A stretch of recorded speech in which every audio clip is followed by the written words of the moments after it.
So today's episode is going to be a little different. And what I mean by a little different, it's going to be the same, but we're going to add something a little different at the end. So the idea for today, the problem, if you will, is going to be paying attention to how we spend our time. So, are you aware of how you're spending your time? How you're using your precious time? Or is it just a blur because it's moving so fast? And before you know it, it's time to go to sleep, wake up, do it all over again. I hear about Groundhog's Day a lot during this particular season. So, if you could reclaim your time, what would you do with it? We'll be right back and talk a little bit more about your time and how to reclaim it. Hey there, Jules here, and welcome to Jules Loves Me, the podcast. My life is a surrender experiment where I choose faith over fear to follow my intuition. And it has all led me here to share wholehearted stories about what I've learned along the way. So take a nice deep breath, settle in, and remember, the light in me loves the light in you. Now let the elevation of your soul's experience begin. So gather round, children, because it's story time. We're going to go back to a time when Josh was upset and stuck doing a job he didn't even realize he did not want to be doing. It was weighing him down. It was making him real hard to work with because I was his office mate, business partner, life partner, all of the above. So we had to figure out a way to figure out what was going on and how we could change this. So let's set the stage, shall we? We are in our office, our home office, working our beauty business, Dollface by Jules. It's doing well, it's growing, but it's really just the two of us that are running this operation. And I started to realize that it wasn't quite as much fun as it used to be. Now that we are growing and doing all these things that we wanted to be doing. So Josh, tell me how it felt to be you at this point of the story. Are you sure you want to hear that part? I think we do. Okay. You know, we have the real talk here. Yeah. You know, at this point in our life, I was trying to really find, who I was and what I loved and how I fit, in Dollface and our life and everything. And I remember trying to run the office, trying to run the emails and the phone calls and marketing and all this stuff. I was a keyboard warrior. I was at my computer at 9 a.m.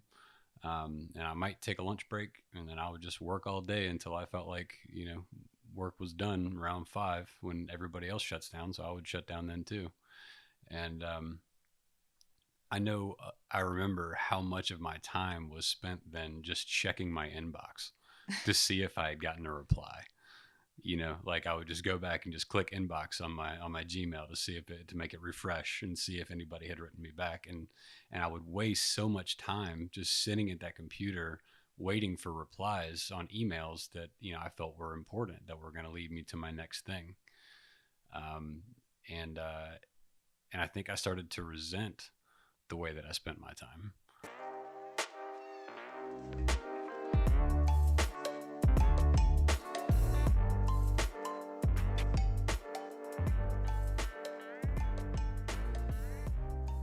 There are so many of us that can relate to that.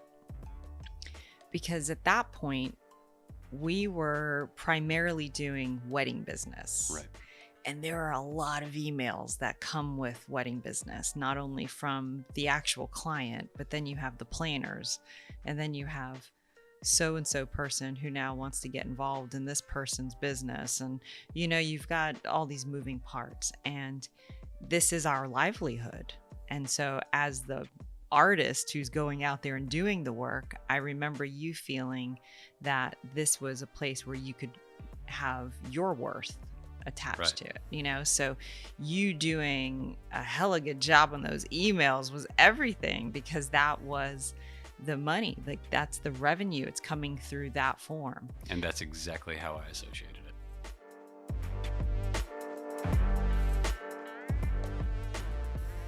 That was how I was going to add my stake in it, because this was really your business.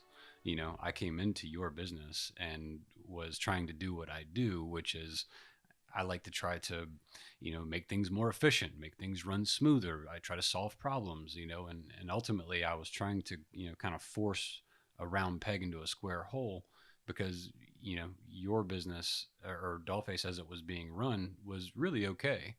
And so what I started doing within that back into the office was just like trying to make the machine churn out more money. I'm like, more money, more business, more work. You know, let's keep everybody moving. Let's get that next check. Okay, new bride, new client. Let's book them. You know, that was like my constant, was just trying to get that next thing to keep the machine moving. Because at this phase, you were new to being a part of the business. Right. You had been working somewhere else, and that job was just really hard on your heart, and it was just not the place for you to be anymore.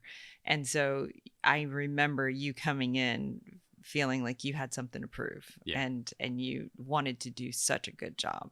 And what you said about making it more efficient and problem solving and all this and that, I feel like we can take your story and apply it to so many other lives. Because how many times I have been in a situation where I try to be the problem solver, I try to make things better for other people. And the thing is that I'm not thinking about how I feel. I'm not thinking about what it's doing to me. I'm not thinking about, is this the best for me? And you can just get lost in trying to help everybody else. Do for everybody else, you know? Sweep yourself right up under the rug, because that's not what's important. You need to stay out here on the surface, keep making sure everything else is Making smooth. sure everything is smooth. Right. And I know that the caregivers, the parents are feeling us right now. So this is when you can get lost in how you spend your time, because like you said, you're trying to maximize it. You're trying to make it so efficient. You're trying to get all the things done, keep all those moving parts moving, keep an eye on the moving target, right? So we're just trying to do our best. And that's what it always comes down to. Whenever I'm in that place of kind of spiraling or starting to, you know, feel overwhelmed, I always know when I hear myself say, I'm just doing my best, I'm just trying to do my best, that's a clue. That's a signal that your girl needs a break. Like, I need a timeout to just kind of slow down and reevaluate what is happening. And that's exactly what we did. Because you didn't know why you were feeling so off. I mean, on paper, we are highly favored and so blessed. You know what I'm saying? We're like, ooh, we got all this business. We got all this stuff. We just popping off all this stuff. And then we're like, why do we feel so angry? Why do we feel so upset? Why does this feel like it's not enough? Right? And so when we sat together, all I could do was think about what I had to do to get me in a place where I was spending my time doing the things that I wanted to be doing, not doing the things that I felt obligated to be doing. And that's a big shift in awareness.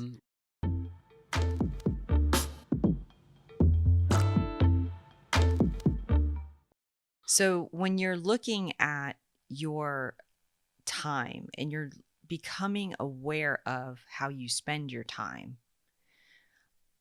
what I have found is you will just, not you, but just the general you, we will find ourselves in a routine that we didn't even create. It's just kind of what has happened. It's just you kind of have fallen into this rut, if you will, or fallen into this pattern.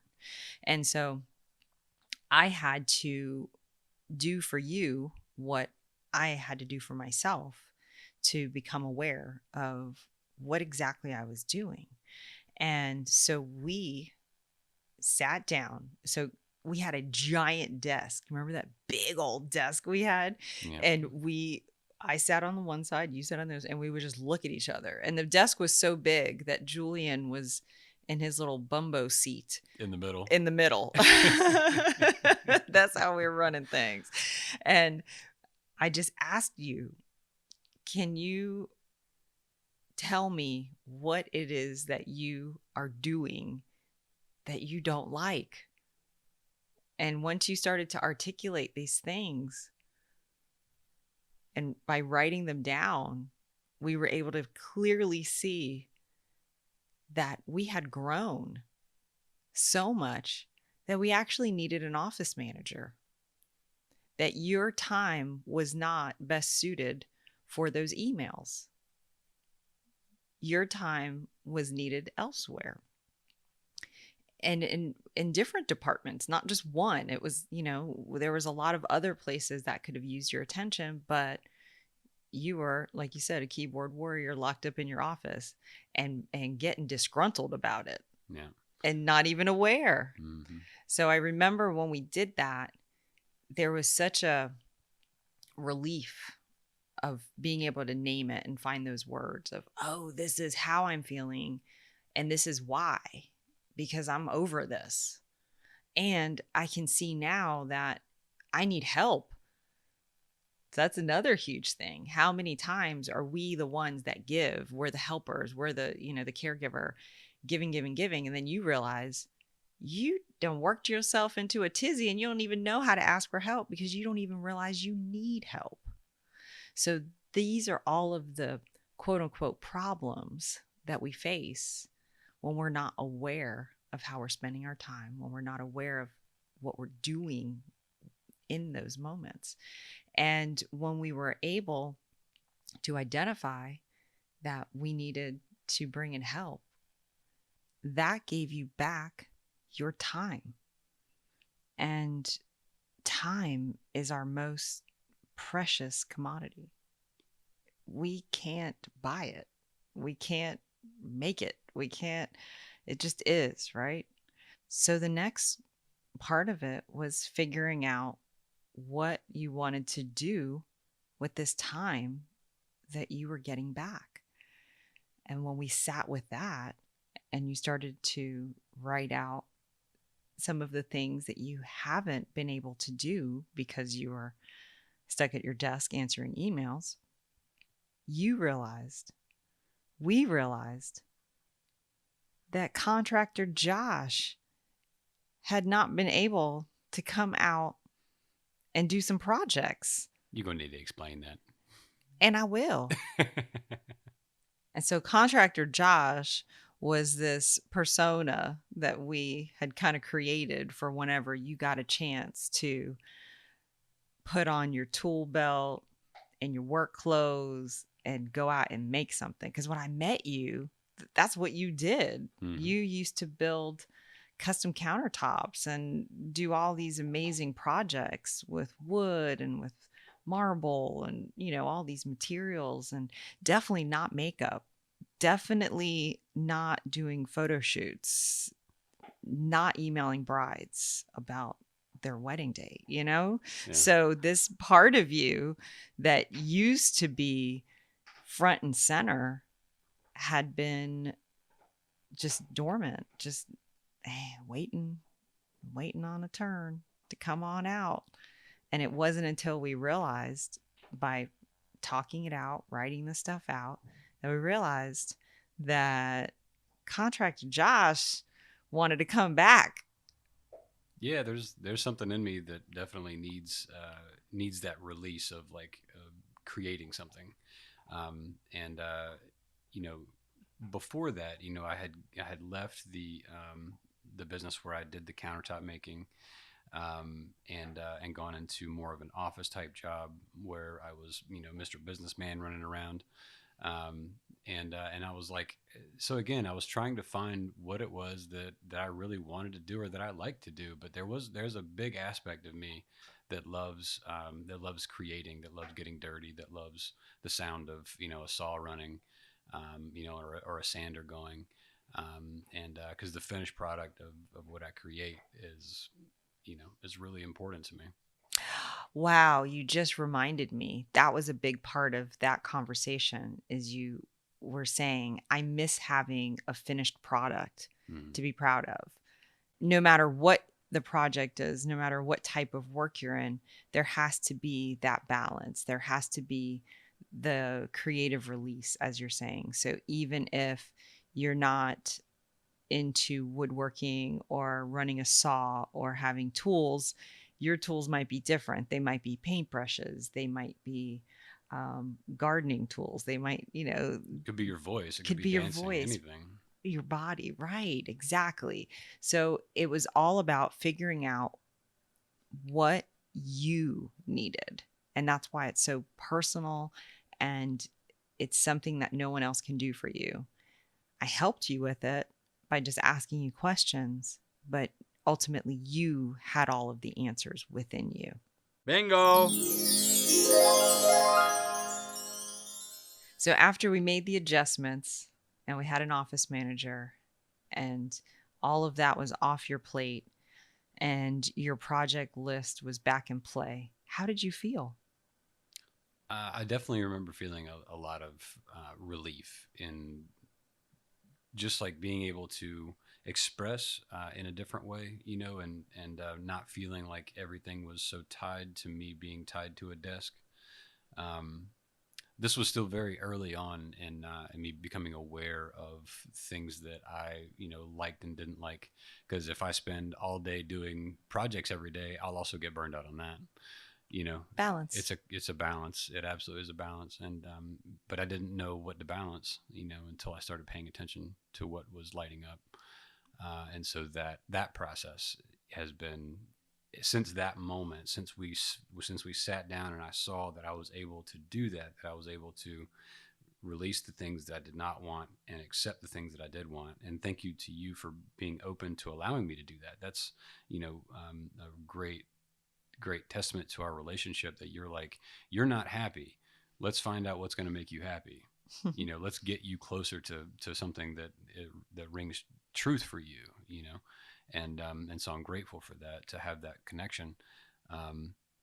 But once I was on that path of identifying things that I do like and releasing things that I do not like, I was able to start really building that into my life, and it kind of started baking into the layers.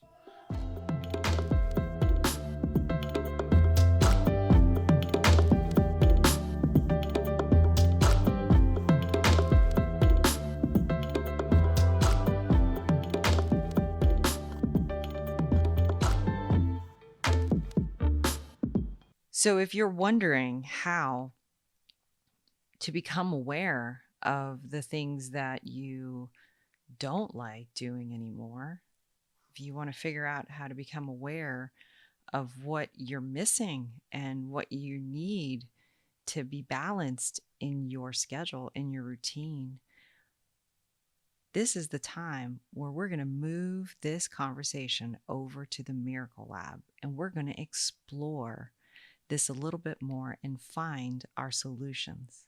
So, the Miracle Lab is a place where we're going to break this down to a practical level and we're going to answer real life problems by coming up with a solution that works for you.